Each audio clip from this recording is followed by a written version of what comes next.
खूबसूरत होना किसको अच्छा नहीं लगता दोस्तों, लेकिन क्या हो जब यही खूबसूरती आप पर भारी पड़ जाए। ऐसे ही थी एक अदाकारा जिनकी खूबसूरती उन्हीं पर भारी पड़ी। इतना क्रेज था उनका डाकुओं में कि वो ले जाने वाले थे उठाकर। आज जिनका भतीजा फिल्मों में बहुत ही ज्यादा फेमस है, एक समय में वो खुद भी बहुत ही हसीन हुआ करती थी।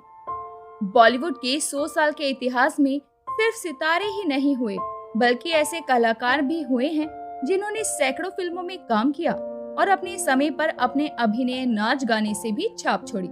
ऐसा ही एक नाम है जयश्री टी का।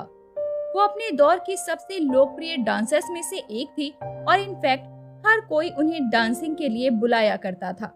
1970 और 1980 के दशक में हिंदी सिनेमा में डांसिंग स्टार के रूप में चमकती सितारी थी जयश्री तलपड़े। 1953 में जन्मी जयश्री टी के माता पिता मराठी रंगमंच के कलाकार थे और उन्होंने जयश्री और उनकी बहन मीना टी दोनों को कथक का प्रशिक्षण दिलवाया। प्रसिद्ध नृत्यक और कोरियोग्राफर गोपी कृष्ण ने एक फिल्म में जब जयश्री टी का नृत्य देखा तो उन्होंने फोन करके कहा कि मैं तुम्हारी जैसी छात्रा चाहता हूँ। कहा जाता है कि जब एक पत्रकार ने उस दौर की सर्वश्रेष्ठ डांसर हेलन से पूछा कि आपके बाद कौन है, तो हेलन ने भी जवाब दिया था कि जयश्री टी। दोस्तों, जयश्री टी की लोकप्रियता का अंदाजा इस घटना से लग सकता है कि 1981 में आई फिल्म कसम भवानी की शूटिंग ग्वालियर के सुंदूर गांव में हो रही थी। तभी अचानक जयश्री टी ने सेट के आसपास कई पुलिस वालों को देखा। थोड़ी देर बाद एक पुलिस अधिकारी आया और उनसे रिक्वेस्ट करने लगा कि अच्छा होगा कि शूटिंग बंद करके वापस मुंबई चले जाएं। और इसी के साथ उन्होंने ये भी बताया कि जानकारी मिली है कि यहाँ के डकैत उनका किडनैप करना चाहते हैं क्योंकि वो उनके बहुत ही जबरदस्त फैन हैं। ये सुनकर वो हैरान हो गई और योगिता बाली से ज्यादा वो डाकुओं के बीच लोकप्रिय हैं। ये बात उन्हें हैरान कर दे रही थी और उनकी किडनैपिंग की योजना बन रही थी। ये सुनकर वो नर्वस भी थी। खैर, पुलिस की बात को मानकर जयश्री टी माया नगरी में लौट आई।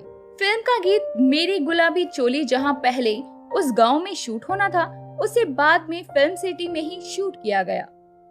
जयश्री टी आज के दौर की मराठी फिल्मों और बॉलीवुड के स्टार श्रेयस तलपड़े की बुआ लगती है।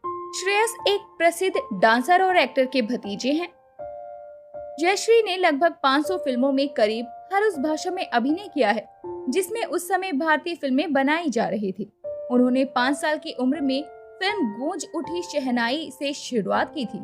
इसके बाद वो कुछ फिल्मों में बाल कलाकार के रूप में दिखाई दी और बड़े होने पर उन्होंने चंदा और बिजली में अपने डांस नंबर से अपनी प्रसिद्धि को पाया।